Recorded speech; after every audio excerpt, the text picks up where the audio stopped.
Let's finish the chapter of Esperanza Rising, chapter called Grapes.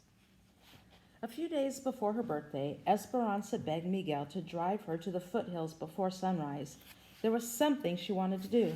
She woke in the dark and tiptoed from the cabin. They followed the dirt road that headed east and parked where they could go no further. In the gray light, they could see a small footpath to a plateau. When they got to the top, Esperanza looked out over the valley.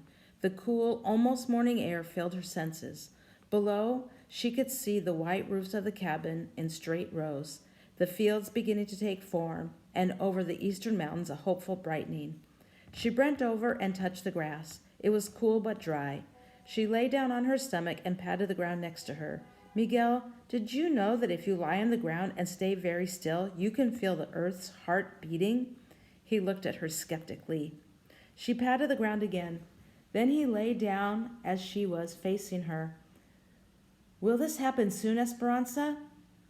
Wait a little while and the fruit will fall into your hand.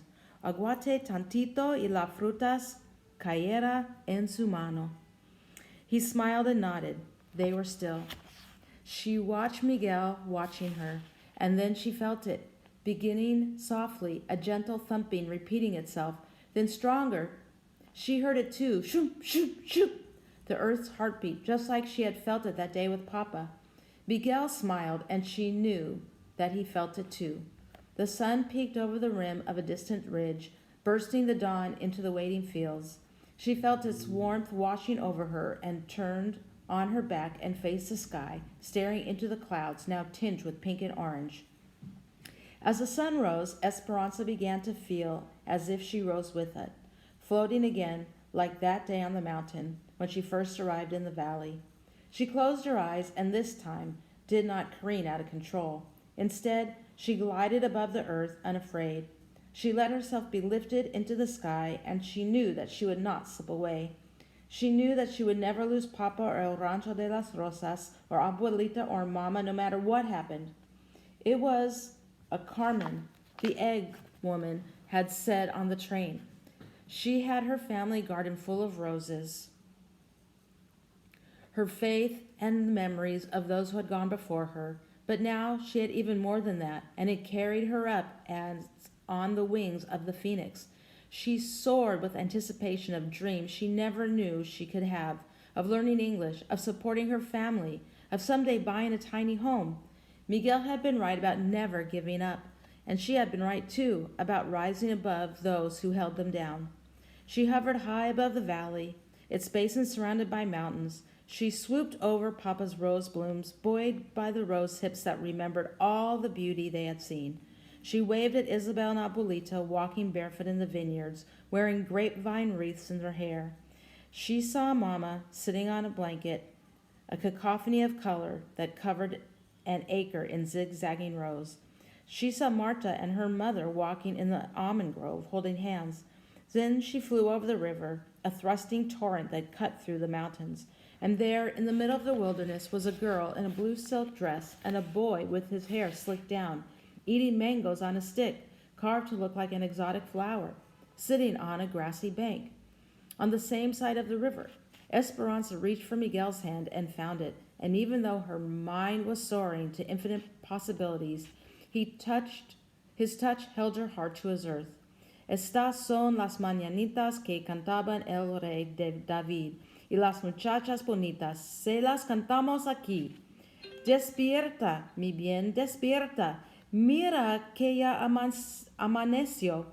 Ya los pajaritos cantan, la luna ya se metió. These were the morning songs which King David used to sing to all the pretty girls. We sing them to you. Awake, my beloved, awake. See, it's already dawn. The birds already sing. The moon is already gone.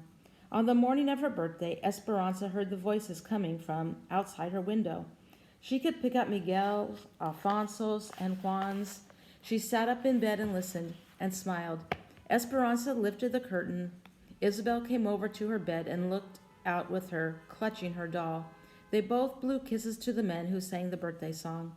Then Esperanza waved them inside, not to open gifts, but because she could already smell coffee coming from the kitchen.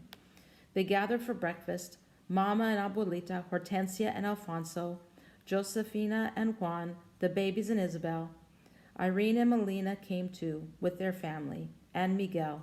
It wasn't exactly like the birthdays of her past, but it would still be a celebration. Under the mulberry and chinaberry trees, with newborn rosebuds from Papa's garden. Although there were no papayas, there was cantaloupe, lime, and coconut salad, and machaca burritos topped with lots of laughter and seasoning. At the end of the meal, Josefina brought out a flan de almendras, Esperanza's favorite, and they sang the birthday song to her again. Isabel sat next to Abuelita at the wooden table. They each held a crochet hooks and a skein of yarn. Now watch, Isabel. 10 stitches up the top of the mountain. Abuelita demonstrated, and Isabel carefully copied her movements. The needle rocked awkwardly, and at the end of her beginning row, Isabel held up her work to show Esperanza. Mine is all crooked. Esperanza smiled and reached over and gently pulled the yarn, unraveling the uneven stitches. Then she looked into Isabel's trusting eyes and said, Don't ever be afraid to start over. And that's the end.